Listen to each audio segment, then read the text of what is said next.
America's favorite podcaster, Joe Rogan, surprised listeners last week after he sided with Anheuser-Busch over the Bud Light Dylan Mulvaney partnership.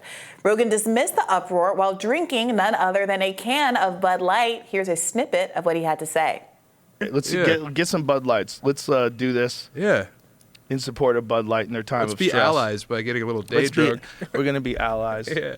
You know, because Kid Rock and Travis Tritt have put the hammer down. I know. They were really fighting the good fight, man. Here's my take. Okay. Like, what they're doing is just spreading the brand to an extra group of people. Yeah. Why, if something is good, do you give a who's got it? Like, would we do this with cheesecake? Like, you know what I'm saying? Like, if there was like a bomb cheesecake and all of a sudden, you know, some radical group like Antifa really got into the cheesecake, we'd be like, this. Yeah. And if the Cheesecake Factory sent Antifa a cheesecake, you know, for 10 more years of chaos, you know, like a celebratory. Yeah.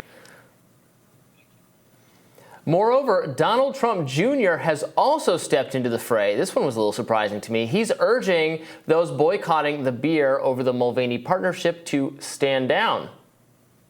According to the New York Post, Don Jr. told his fans their outrage is understandable, but their boycott is unjustified, saying, quote, "We looked into the political giving and lobbying history of Anheuser-Busch, and guess what? They actually support Republicans." I told you this last week. Okay, but I looked at it, it was a 60-40 split, so yes, I said this last week. I say this every time something like this happens.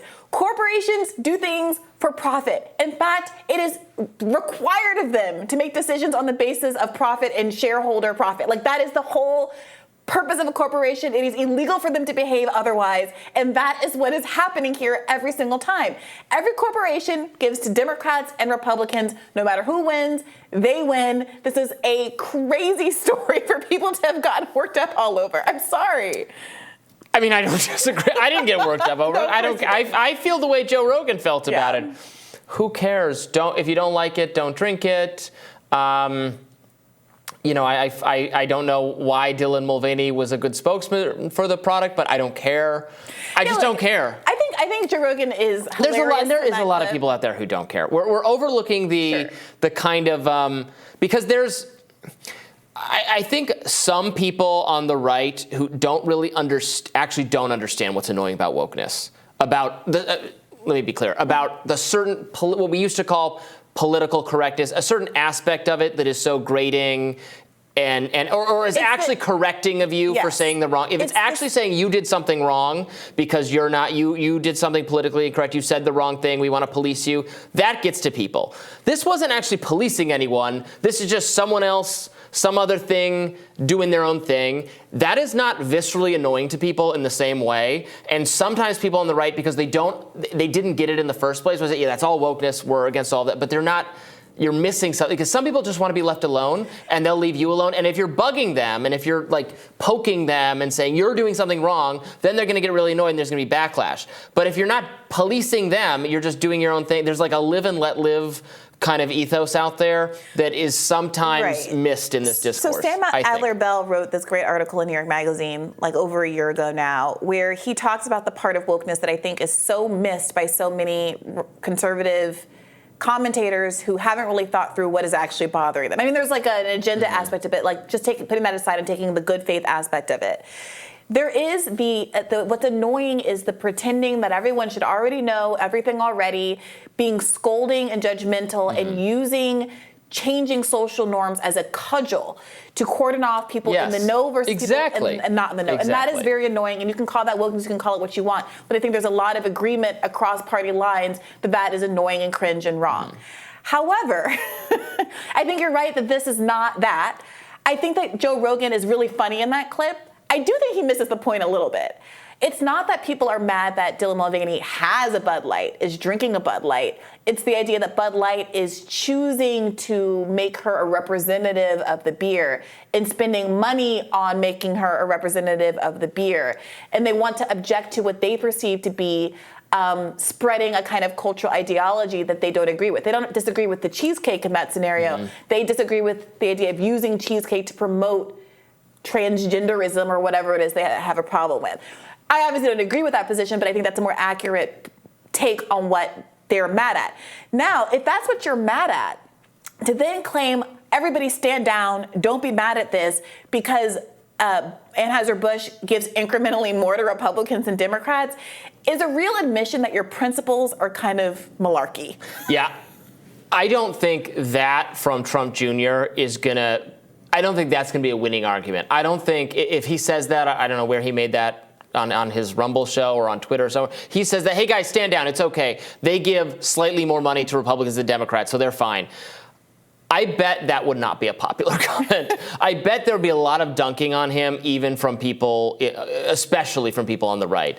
It would not surprise me if your Daily Wire types, your Matt Walsh's, your et ceteras, go off on both Rogan and especially Don Jr. for saying this. They're going to say, this is conservative Inc. I mean, you can't really make that claim of Rogan, but you can certainly make that claim. This is conservative Inc. They don't really, all they care about is raising more money for the Republicans, the GOP. They'll never do anything that you want. It's all hollow. It's insincere, which they'll have a point, honestly. Yeah, and to the point of the hollowness and the insincerity, of course, Rogan referenced Kid Rock, who famously was shooting cans of beer as a show of protest.